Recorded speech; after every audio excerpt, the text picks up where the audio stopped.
everyone. Happy Wednesday. Does platform engineering have a problem? It seems it's the thing everyone likes, but no one knows where it is or what it is. Are algorithms the new monopoly tool? And how is AI going to affect our culture? All that and more. You're watching Techstrong, gang.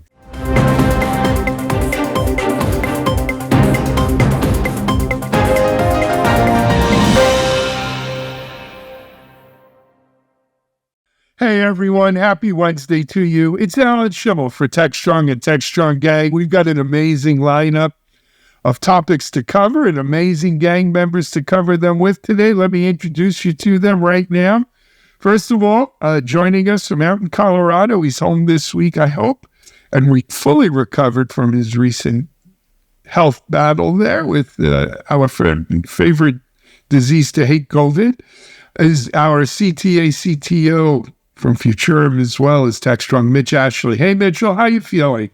I'm doing much better, thank you. Bringing something from home from vacation, that wasn't what I planned to bring, but it happens. It's crazy. I'm speaking to a lot of people traveling, getting sick. Mm-hmm. Well, I'm glad you're feeling better and back on track. Also joining us today is our friend from the Charlotte, Raleigh area. She's a bit of a developer and DevOps person extraordinaire. Pleasure to have her as part of the gang. Hope Lynch. Hey, Hope, how are you feeling? I am well, Alan. Thank goodness. I'm avoiding the summer COVID so far. So doing great here in very warm Charlotte. Yes, it is. I'm down here in rainy Florida, but hey, I just got the new COVID vaccine last week, so I'm hoping I'll skip this round. Thank you very much. And then joining us in our Boca Raton studios, where he was probably watching a recap of last night's Yankee game. They blew it out at the end there. Our Chief Content Officer, Mike Vizard. Hey, Mike. Hey, how you doing? I also got a COVID shot over the weekend and want to thank Mitch for the awareness. My pain is both your gain, so I'm happy to help. Exactly. If it's good enough for Mitchell, Mike, and if Mike, he'll eat it. But Mike, the Yanks are back. We're looking like we're getting ready here for this run for the postseason. Let's hope it stays that way. I don't know. I got a little queasy with the Cardinals, so it's up and down. Well, the Cardinals always give them a hard time. But anyway, let's jump on. Besides the Yankees and COVID, we have some really interesting topics to talk about today. Our first one is around platform engineering. Everyone seems to like it. No one knows what it is. Sounds like a good reason. Mike, what's this one about? Well, if you notice, almost every announcement these days from any kind of IT vendor, whether they're hardware or DevOps, includes the phrase platform engineering somehow or other. And when you go talk to folks, though, there's confusion over what that means. For example, I was just at the event for the VMware folks. Yeah, at the VMware folks. And they're talking about Tanzu now as a platform that is designed specifically for platform engineers. And they're trying to say that they're not really interested in working with the do-it-yourselfers who are stitching together Kubernetes and their own stacks and things that go with that.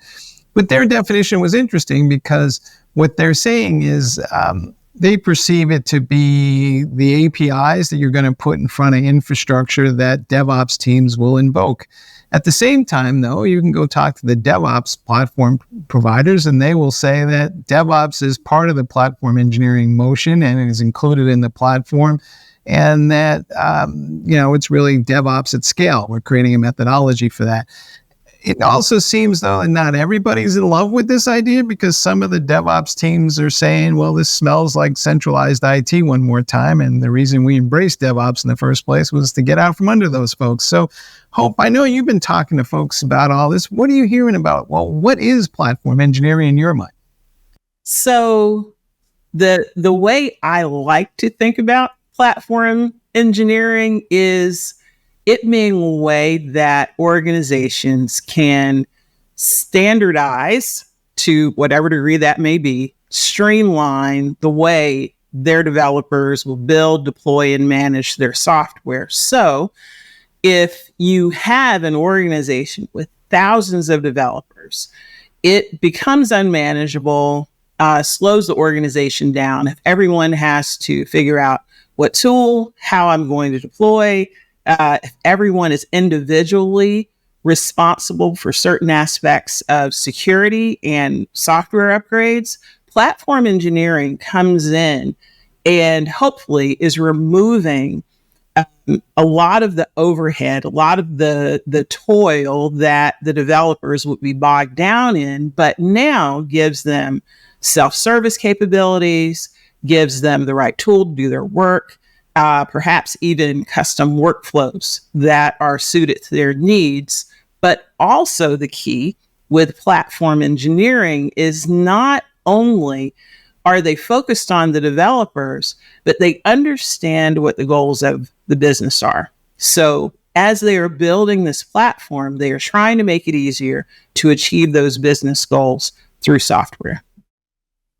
Well said. Fair enough. I've spoken to, I think it's Luca Galente is Luca's last name, from Humanitech and platformengineering.org. And Mitch, you and I have done several DevOps Unbounds around platform engineering, and had As various... Hope with us too, yeah. Yeah, Hope was with us on those, and we've had people from the community talk. It's interesting. The way I look at it is platform engineering is putting up guardrails that allow developers to go faster. Right? Now,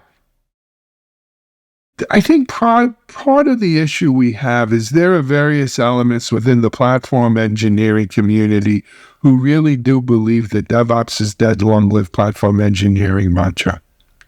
They think you have one, it's one or the other, you can't have both. They don't realize that platform engineering is part of this wider DevOps, agile way of developing, delivering, and managing our software. Now, there's another part of that community, though, who says, DevOps is okay, but especially for large enterprises, it's hard when you want to go enterprise-wide on DevOps for it to scale. It doesn't scale, which is, I find funny, because, when I first started DevOps.com, this was always the fight. Is DevOps for startups or is DevOps for enterprise? And the consensus was, well, it's hard for startups to do DevOps. They don't have enough resources. They have people wear multiple hats, but it's not truly DevOps. The DevOps you get is the DevOps you deserve, as Andrew Clay Schaefer says. So I don't necessarily buy into that argument either. But I do think that platform engineering is a way for ops to express or do ops things in a way that it's almost further left than where developers start, if you will. And that's not necessarily a bad thing, right? And that gets into the whole other thing that we've seen in DevOps for as long as I've been, covering DevOps, which is DevOps too dev-centric? Is DevOps too ops-centric? It's run by the developers. Well, no, it literally takes developers, ops, QA, security. It takes a village to do DevOps. And allowing ops folks, because a lot of what platform engineering is still classical ops kind of stuff. But it needs to be put in place if we're going to, go as fast as we can in terms of development, CI/CD, and, to deployment and management. So in my world, it's certainly not one or the other. They're all part of this continuum and set of frameworks that also includes ITSM, as well as Agile, I mentioned earlier, in how we design, build, deploy, and manage software today. And I don't think one's mutually exclusive. And as I've said, we are on the verge of launching a platform engineering site here at Techstrong. And for anyone watching this who has an idea of what they'd like to say or do, or companies in the platform engineering space, we're looking for writers, we're looking for sponsors. If platform engineering is something that's important to you and you want to be involved in this discussion, reach out to us. We'd love to have you part of platformengineering.com. Alan, I think in a way, there's one way to look at this is we've kind of come full circle. There are a lot of reasons why DevOps started. One of them, if you go back to the what was the book? I can't remember now. The Project Phoenix Project. There we go. Oh, yeah. Phoenix Project. Gene Kim and all. There we go. Yeah. And one of the big issues was getting environments. How long you had to wait. Submitting a ticket and waiting months to get an environment set up for you. And in a way, it's we've had this debate along the way. Is there such a thing as a DevOps engineer? I think the answer is no. It's a platform engineer that does DevOps and platforms and lots of things. And through the DevOps process, we thought a lot about the workflow and the tool chain and how those things all fit together, and automation and lots of good things. But I think developers felt like, well, we kind of forgot about us. There's some things we still need. And one of them is rapid access to those things, but also rapid access to configurations that work, platforms, things that are maybe, hopefully, more secure. So I see, you and I have talked a lot about this. Platform engineering is an evolution within the DevOps fold, if you will. It's applying a lot of all the DevOps principles. It's addressing the infrastructure side of what you need to do development all the way through production. Which we didn't address very well just as part of DevOps standalone. I think the interesting debate here is, should platform engineering use a platform or should it build a platform? And that's part of the Tanzu announcement, I think, are you in the business, is your platform engineering in the business of creating and stitching together your own platform, if you will, the tool chain, the Kubernetes environment, the software infrastructure, all of that? Or should you go with a platform that's been built, meaning not just an assembly of tools, loose collection, things that already been pre-integrated, share data, work together, etc. Now, that's not always a realistic option for a lot of organizations because you got to throw everything else out and now go, full bore on one solution. And that can be a big nut to swallow. On the other hand, you could also be sick of what you're doing and say, let's just stop that and let's go with one and do something like that. Hope, is this a large enterprise problem? Or because it sounds like, it's almost DevOps became too much of a good thing where we had all these different little units doing their own thing and they all had different platforms and that led to the friction. Or is this something we'll see be more pervasive than that? I think at the moment, it definitely is a large enterprise problem. When you have so many teams, there are some organizations who have 3,000, 5,000 developers.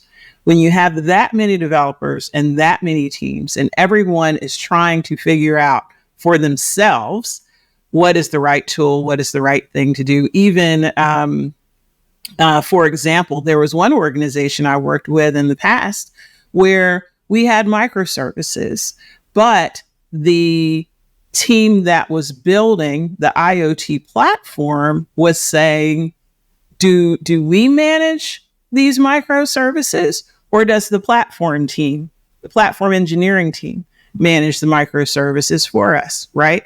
That negotiation ended up shifting a lot of that and some of the, let's say, care and feeding of the APIs over to the platform engineering team because there were other teams that were also using those microservices and those APIs. So if it's something that is broadly shared, the best place for it definitely is the platform engineering team because you get economies of scale.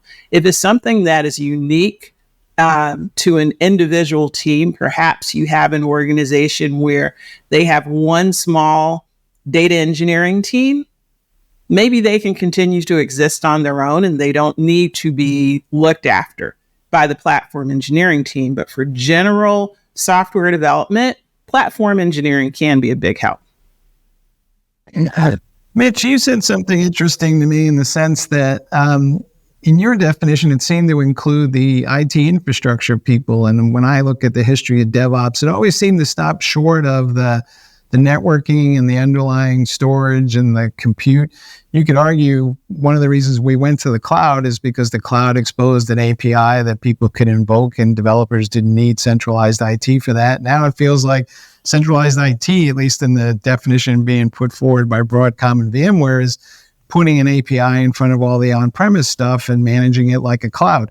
So are we moving to a point where platform engineering is a larger definition in the sense that it does encompass all that infrastructure that previously was kind of, to many people, outside of the scope of DevOps? Well, DIY and self-service are not the same thing. In other words, if you think about the full stack, this obviously has to run in an environment. It has to have network and storage and compute and maybe AI capabilities. And then it needs a whole software stack to run on, operating system up through Kubernetes and whatever. And, the original DevOps mantra was developers can do all that. They do that when they build their environments. Well, yeah. And to Hope's point, when you're living in a world of 200, more or less 5,000 developers, at some point people can't move around because everything's done differently. It's just chaos. So I think you've got to have a standardized environment, because you can't just stop at Kubernetes and say, okay, now what you do under that, we don't care about, do whatever the heck you want. So, ops has a big role in playing this. And sometimes op was cloud engineering. Sometimes that was a separate function and not part of ops, but ultimately it connects in there, because those are the folks that are going to see the first signals coming out of applications and infrastructure of what's happening. So I think just thinking about it systemically, holistically, yes, it's all of that stuff. And all of that is the platform, and including the application code and all the other software that we're running on it. And you can't say, well, we're only going to address part of it, and then the rest can be whatever the heck you want, because at some point that falls apart pretty quickly if you're running in any kind of a complex environment. One of the other considerations when we're thinking about infrastructure is, over the past however many years, it has shifted. Now it's infrastructure as code, right? You can act as a developer or a platform engineer and make changes to the platform infrastructure, spin up, spin down, configure like you would just writing code. So it's not someone going to rack and stack anymore. They can manage it the same way. I think that shift has pushed a lot of the considerations toward the platform engineering team, because now they also, in some organizations, are looking at the SLOs and the SLAs. They are looking at the resiliency of the platform. They want to make sure it's stable. They want to make sure it's scaling as the team scale. A lot of that infrastructure work will fall to them. Hope, let me ask you one more question about, do you think that AI is essentially going to force this issue? Because as far as I can tell, in order to apply AI to the software development process, I need to pull all this data in from all these different tools in some sort of centralized fashion. And part of our issue is that none of these tools are integrated anyway. So we're kind of going down the path one way or another if we want to automate things using AI. Yes. And I think AI will be revolutionary for platform engineering. If we think about the developer portals that a lot of people say, oh, for platform engineering, you must have a developer portal. But if we think about those portals eventually becoming intelligent, where it knows the work I am doing, it knows the teams I interact with, it knows the tools I need, the documentation I should reference. Now, that would be an indispensable resource. And especially if now we have some predictive capabilities, alerting, other things integrated, AI will be fantastic for that. If that becomes something that is off the shelf available, I could see a lot more organizations shifting toward platform engineering faster, even those that are a bit smaller. So we've got a newsflash here. AI may have a huge impact on platform engineering as well. All right. You heard it here. You heard it here, right? Let's take a break here on the gang, and let's come back with, the latest monopoly tool, algorithms. You're watching Techstrong, gang.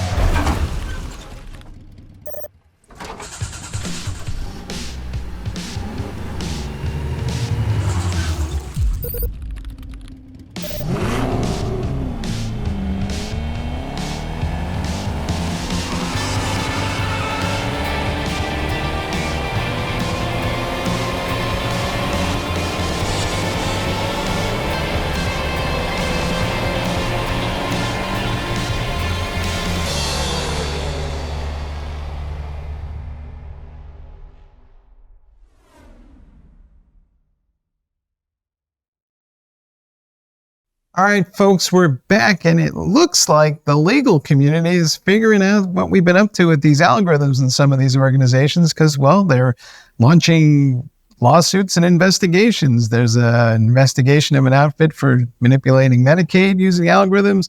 Other folks at the DOJ are looking at what landlords are up to with an application that they're using to optimize rents. And even Amy Klobuchar, I think. Klobuchar. Senator in Minnesota is calling for an investigation of how we're using all these algorithms. And I think, us in the tech sector have known about this issue for a while, but it seems to finally manifesting itself with some investigations into how algorithms are being used to maybe abuse things.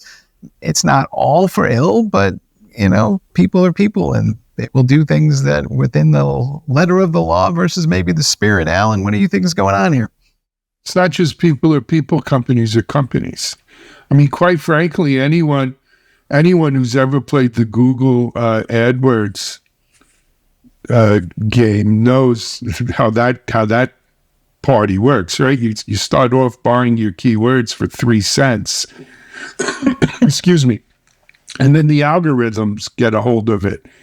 And 3 months later, those 3 cents is $3. And 3 months after that, they're $30.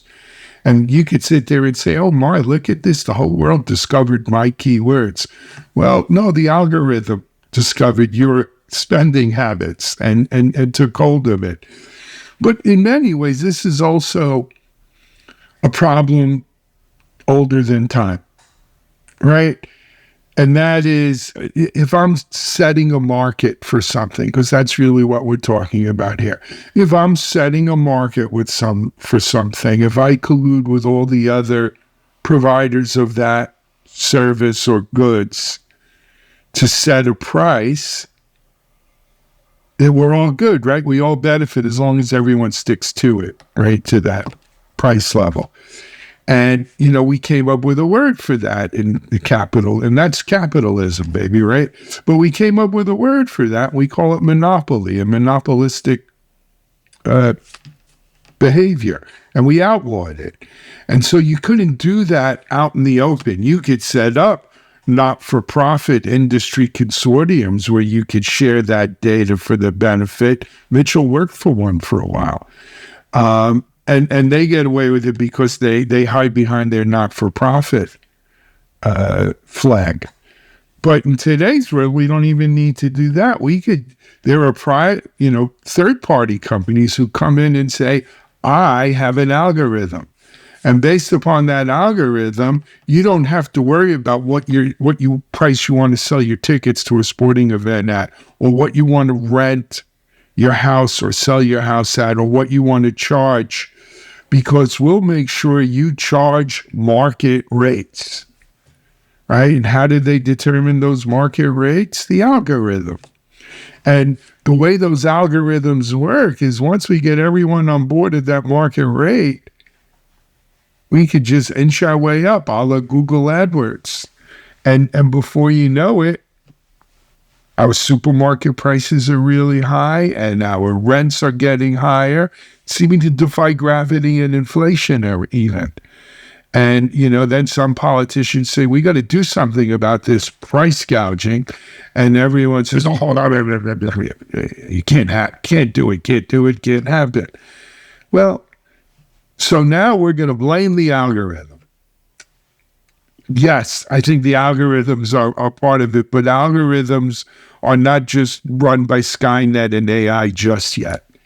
They're run by people and companies who are looking to institute monopolistic practices. And I applaud Senator Amy for doing this. I think it's something we need to look into.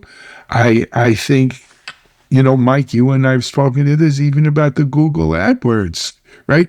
Today, companies like Techstrong, we used to get so much of our traffic from Google searches. But Google is keeping more and more of that traffic for themselves by keeping it on the page, saying, here's your answer. You don't have to go over to DevOps.com to find out about platform engineering or something, right? Because they're manipulating those algorithms. And something needs to be done about it. I'll stop right there.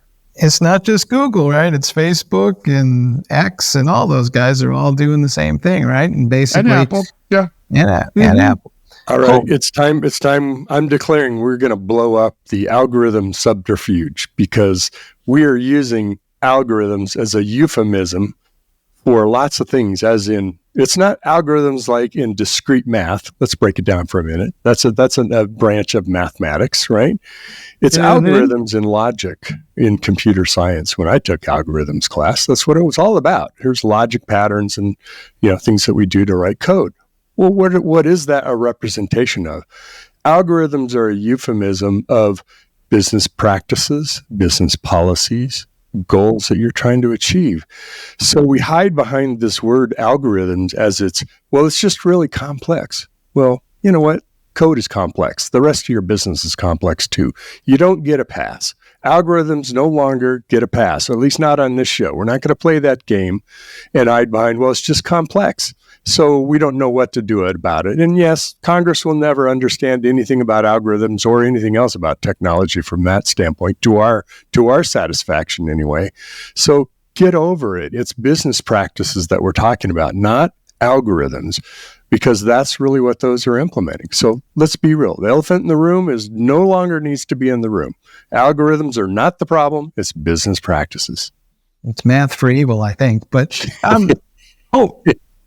I think part of the problem we're also seeing is that a lot of the data that's being fed into these algorithms is, shall we say, suspect. And I'll give you an example where there may have been redlining of real estate areas for decades. And if I just take that data and says, well, that's what the market was before, and I feed that into an algorithm today, I'm still going to just legitimize an illegal outcome that was happening for decades and make it look like and multiply the impact. Right. And so we're starting to see that where algorithms are being applied and trained on sets of data that is, shall we say, weighted in one way or another by history. Do we need to kind of go back in and look at all that data and say, hey, where'd this come from and was it legitimate in the first place? I think we do. And the parallel I can draw is when someone says, oh, we need to take our tools and our applications and we need to, let's put it in the cloud. So is it a lift and shift into the cloud? Or are you actually transforming and figuring out how you can take better advantage of the cloud and align it to your business? A lot of organizations are looking for the least expensive, what they feel is the least complicated path. And if they can, put a front end or a back end on something and virtualize it and connect it to the cloud and leave it the same, and someone tells them it's in the cloud, but it's cheaper, a lot would go for that. But I think the best due diligence is to examine, since the work is happening, is this the best business model? Because one of the other fantastic things that having access to these types of tools does make possible, there are ways that you could even examine your business model that you weren't able to do easily 10 years ago.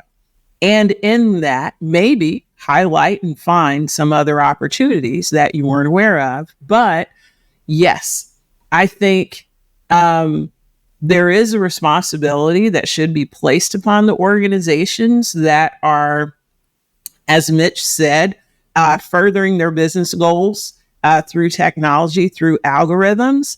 And I think they have a responsibility to examine their practices as they would in any other way. Like if I am in the store interacting with a person and they are examining how that person's performance is, how they are interacting with me, the legalities around that, it should be the same for the software.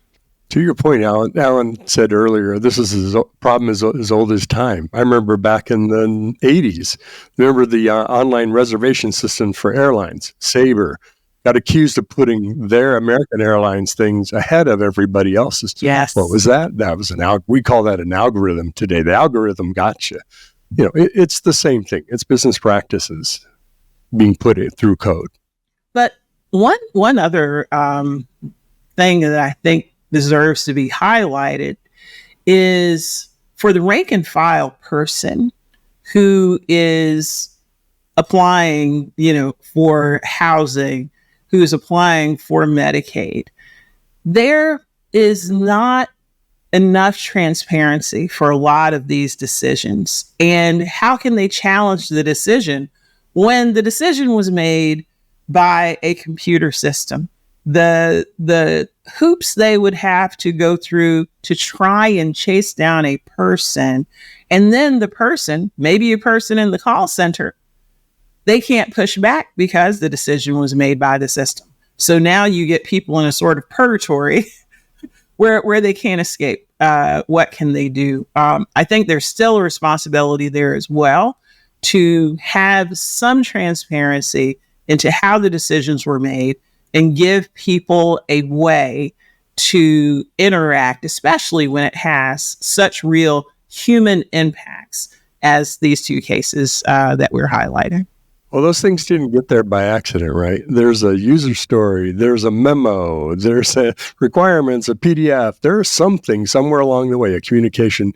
Developer just didn't make that up to say, I think we're going to treat them this way. Let's put this up there in front of that one and prioritize that. So it is human decisions or human communications that's been put into code. So to your point, probably not an ops person going to tell you why it did what it did, right? I need to understand the person who built the logic and where was that decision made. So it's people. That's where it ultimately comes back to. Someone made that decision, or it's an anomaly, an error in the code, and it did something we didn't expect or want it to do.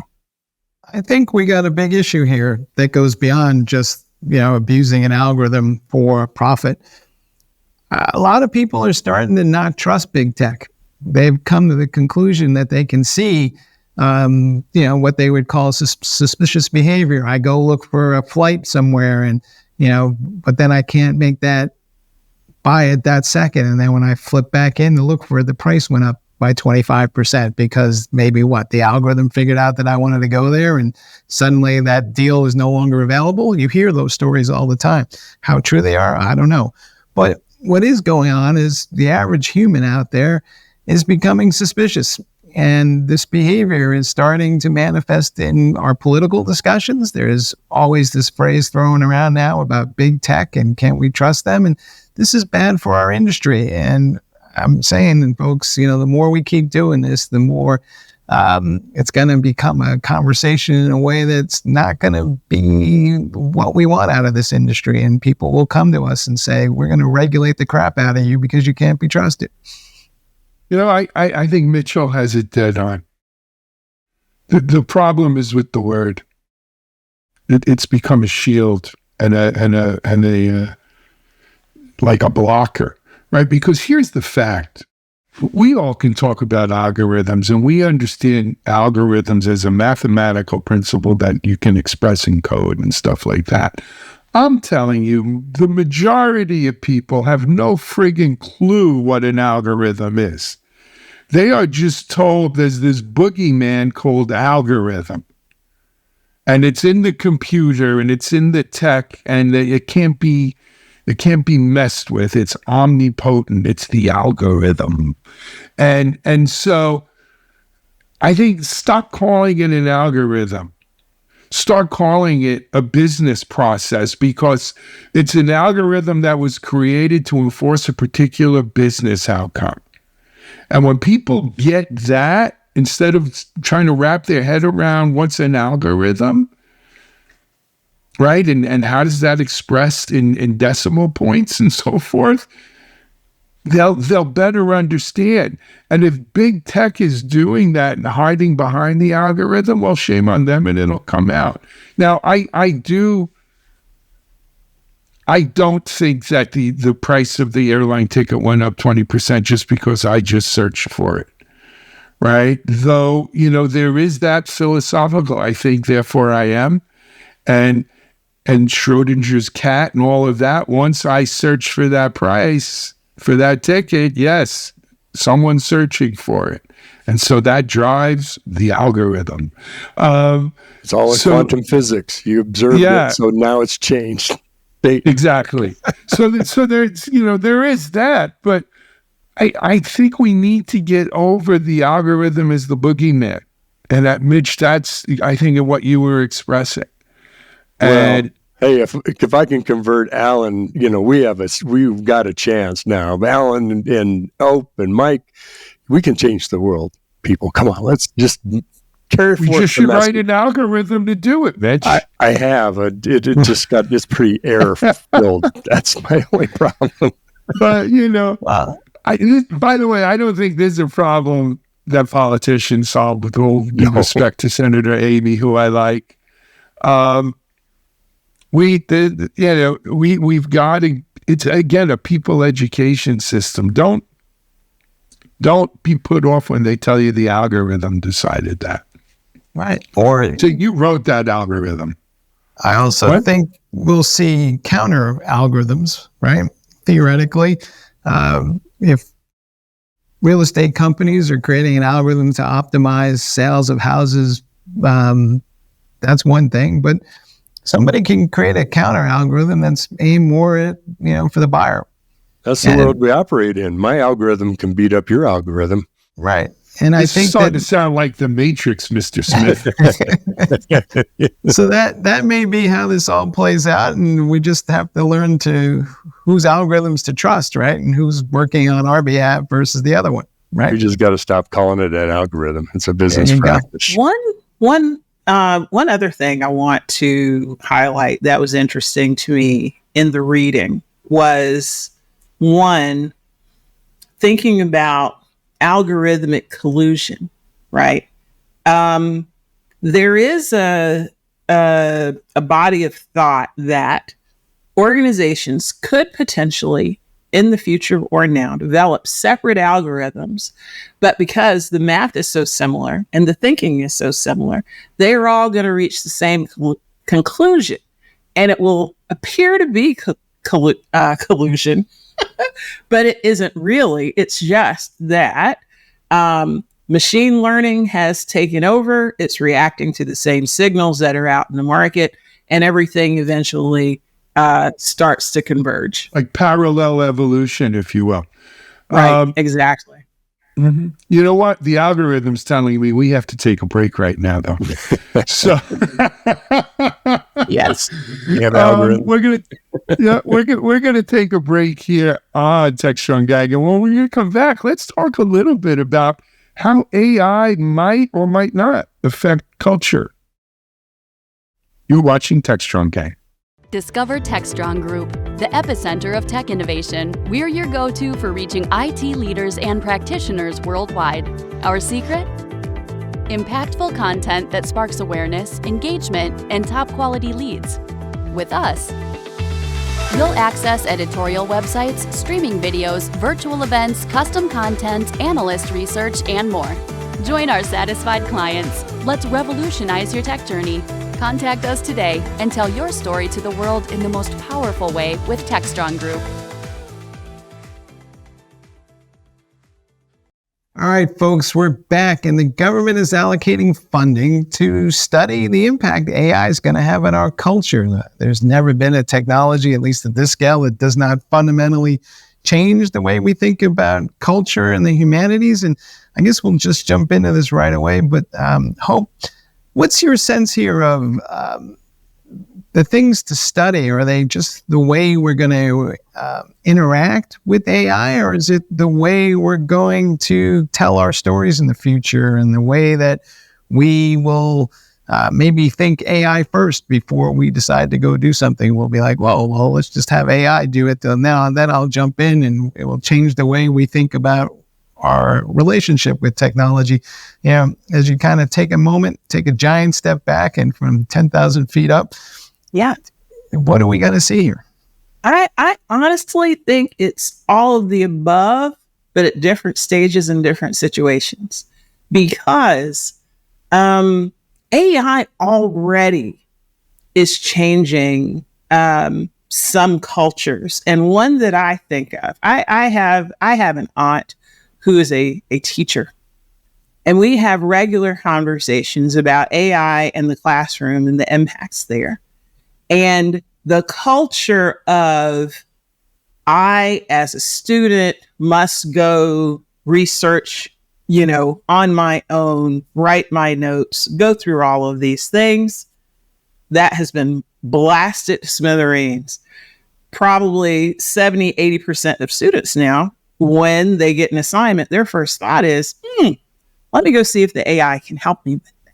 That is a huge cultural shift in the way they are thinking about their education and the way that they must be interacted with by the school administration. So I think there are diverse and complex issues that are coming, some for the good potentially, and maybe some for the bad, because AI can reinforce negative values, biases, bad assumptions of societies and the creators overall, but it can also reinforce really good things and transform cultural norms. But I do think it's already very impactful.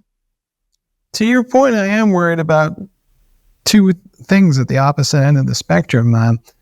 Worried's maybe not the right word. The good thing is AI theoretically should be able to make it easier to preserve languages, for instances, and then that's usually part of somebody's culture. And you could see a proliferation of languages that are kind of been on the fringe and or difficult to learn.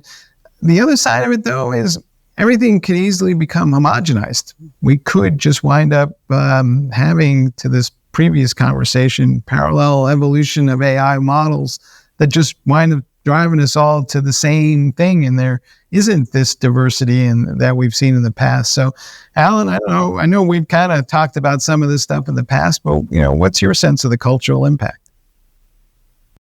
Look, AI is going to have a huge cultural impact, right? Everything we do more of this magnitude, or even lesser magnitude, how has cell phones had a cultural impact? Think about life before cell phones. Do you remember those days? Think about life before the internet. Think about life. Well, then that to me is the distinction between something like the cloud and these other two things and AI. One is a technology impact that we feel more in the technology space. One is a civilization-wide impact that I think everyone feels. And I think AI transcends technology to civilization, much like cell phones, much like the internet itself. However, my problem with this one is I'm from the government, and I'm here to help. In a government that sits with a $33 trillion deficit, and I'm no deficit hawk, but a $33 trillion deficit, is this something the government should be spending our money on? I'm not quite sold on that. You know why? All right, my conspiracy theorist, right? Oh, here we go. Let me get my tinfoil hat. They would. Why I think that they would is when you look at how how AI already is shaping political discourse in the country, in the US.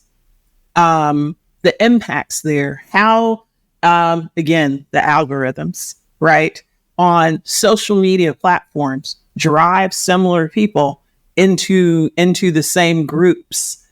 That cultural impact can be big because now that becomes, to that person or that group of people, this is the reality of the world. And every group has their own version of reality. Now, if AI is coming in and further giving an extra push, it only polarizes things more. So as a government organization looking years down into the future, maybe this would be a good thing to keep an eye on and understand better, just in case. Well, I think AI is a seminal event like the steam engine, like the automobile, like the airplane, like the internet, right? That it changes society because of the availability of it and then how it gets used in practice. And my first reaction was yours, Alan, which is I'm from the government, and why do you think I would be able to help? But what they did fact is I think they did the right thing is they issued grants that to 5 universities. Let the universities study it. I'd much rather hear what they have to say. And especially that they did it with multiple, because they may come with different perspectives or look at different parts of society and, whatever interesting things they can find. I think that's valuable to us. The hard part is the acceleration of how this is impacting is so fast. Do you think, how long ago was it, when we didn't have cell phones? Well, cell phones were a 90s thing that started, and then really, at least in terms of most people getting access, to today where everybody has one, virtually everybody does. AI, now that we have cell phones, AI is going to be, if it's not already, on everyone's cell phone too. So the acceleration of how fast we have access and we use and sometimes don't know how we're using AI is so much more compressed. And I think that's one of the things I would be interested in learning through some of these university organizations is when something can rapidly change things this fast, how do you help society probably not prepare for it, but react to it in a ways that you don't overreact and do the wrong things as an overregulate or whatever it might be? I want to answer Alan's question, which was, before the cell phone, you bought a newspaper, you got 3/4 back, so you had change for the payphone. Remember, that's how you did that. And you weren't walking down the sidewalk, avoiding everyone's gaze and just staring at your phone. Look, John, like a true journalist. I was just going to say, John Swartz, right? He laments every week about he can't find enough places to buy newspapers at. But you can look out at forests of trees that have been saved as a result. But look, but here's the other thing: is time waits for no one, right? And progress marches on, and so AI is here. It's going to have an effect. Another thing I will say though is that I don't think we've found or we've coalesced around the killer app for AI yet. With killer apps for AI yet. So its true impact on culture, I think, remains to be seen. I think it might be a little early to start trying to, answer that question. It will become clearer, probably over the next 2 to 5 years. But right now, a lot of what AI, the impact AI, I think a lot of people don't even realize they're being impacted by AI right now. Mm-hmm. Right? Well, it's not clear to me either. It's not clear to me either that when we say they're going to study culture and assigning universities to that, are they talking ultimately about, how we go to theater and plays and that kind of culture, or are they talking about the culture that we experience on the street I think level? they mean like the broader, Sociology. It's not culture. Charlene trying to get you some culture, Mike. By making you sit through the ballet or something. AI's not going to make you go to the God opera. bless her for trying. Hey, if that ballet is not 15 minutes long, I could be in there. I think it's AI would optimize the ballet. You know what I mean? Give Mike some culture. But no, I think it's the broader American culture, global culture, Western culture, that type of thing, how we all interact. Anyway, on that note, though, I think we're about out of time for this episode of The Gang. It's been a great conversation, though. Hope, thank you so much for this. Mitchell said you add so much. It's a pleasure to have you on here. Thank you. Let me just shout it out. Hope is on the market right now. If anyone's looking for a fantastic tech person, check her out on LinkedIn. You can get all the particulars there. And Hope is a woman of many, many, many talents and skills. Mitch, I'll be speaking to you later, but it's great to see you and glad you're feeling better. And Thanks, Mike, sir. we're going to get you some culture. Don't worry. We're going to maybe get you a tuxedo or something. Instead of going to see a movie at the theater, I'm going to see a film at the cinema. Bye. Exactly. Now that's culture. Brown went a little higher. Yeah. We hope you've enjoyed today's Techstrong Gang. We've got a full lineup of Techstrong TV behind this, so stay tuned, stay on, tune in, don't tune out. But until next time, this is Alan Schimmel for The Gang. Thanks, everyone.